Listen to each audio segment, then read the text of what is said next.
Dear colleagues, my name is Waiswa, a peace psychologist. I graduated with a bachelor's of community psychology and with training at graduate level in peace and conflict. I'm here to talk more about my work and also what I think are the challenges, not only about my work, but also my country. For the last 16 years, I have been involved in civil society work at mainly volunteer level. During that time,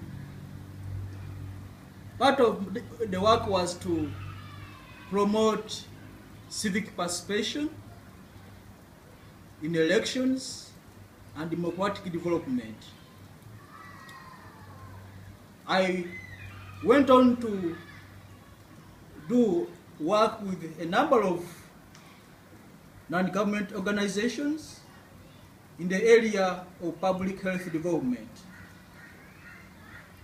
where I helped to identify the needs of communities and developed mechanisms of how to address them.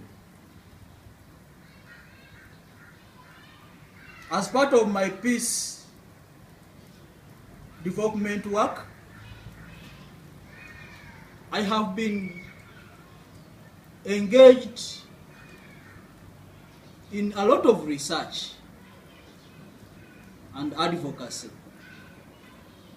to try and transform lives that are endangered by violence using psychological models. The same models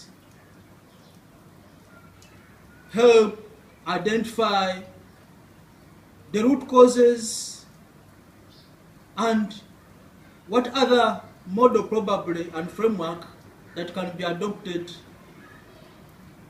to develop remedies and solutions towards achieving peace in the areas afflicted by violence.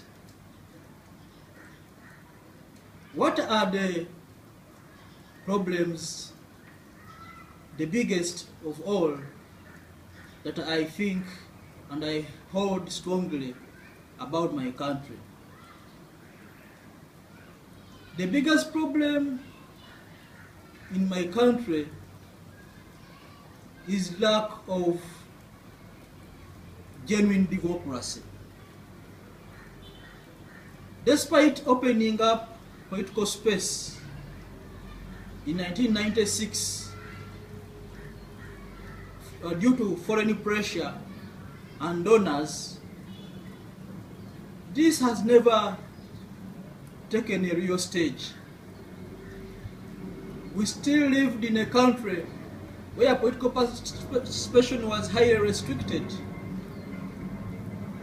where citizens had no right to choose freely the leaders of their choice. Even if they had to, the regime had to doctor whatever outcome of such elections. It can be observed, just like elsewhere in Africa, that long stayers in power have a time in that period of power when they are running affairs of the state, when they can no longer deliver at their best. This is a natural moment when such leaders no longer have the ideas to take the country forward. And it is usually around this time that new leaders have to be nurtured to take over that country and reinvigorate its progress.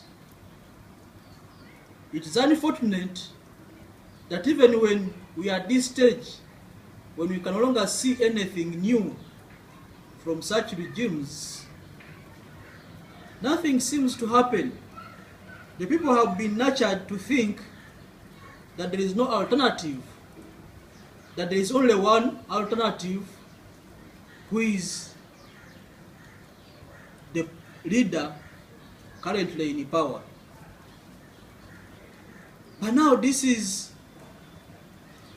a mental construct that has nationally demoralized any ambition from Ugandans to participate in the political developments of their country. It's a big problem as for now, because when the current regime, either by any means, leaves power, there is a lot of uncertainty in sight,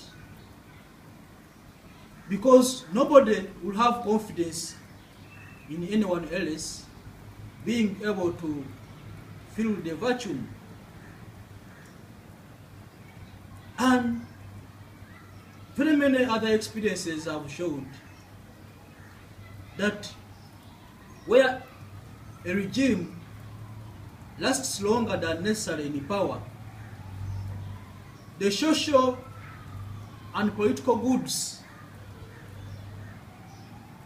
no longer mean anything, no longer even manifest to the citizens.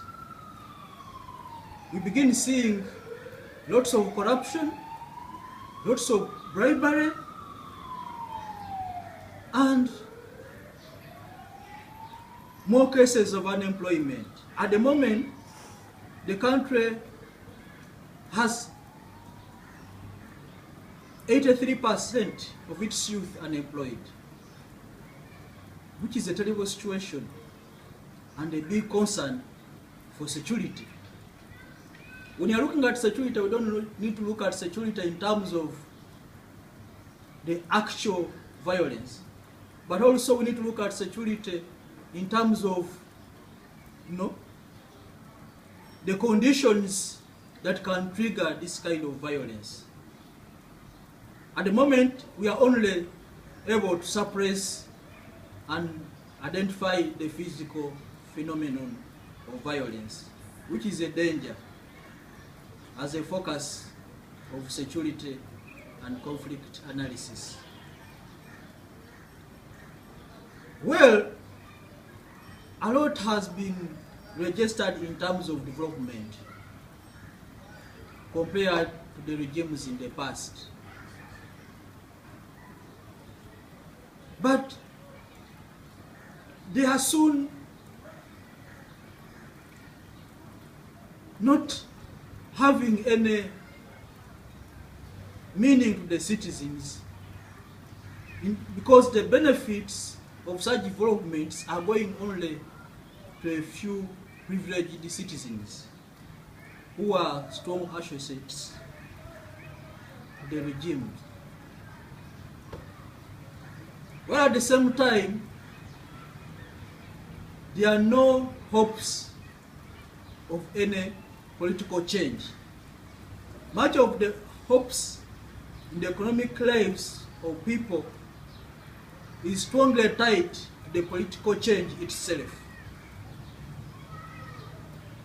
But now we are seeing all resources of the country being channeled to entrenching the regime more into power and unshaken states of any outbreak, while the conditions that trigger such outbreaks continue to rise in the form of youth unemployment, poor service delivery, increasing corruption, and amassment of wealth by a few who are able to fund back that money acquired to the state that is helping them do the mafia work and businesses.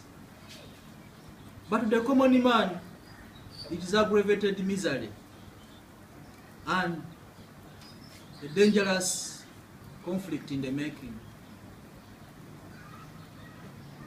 With that, ladies and gentlemen, I hope I have been able to discuss the current situation in my country and talk briefly about myself. Thank you very much.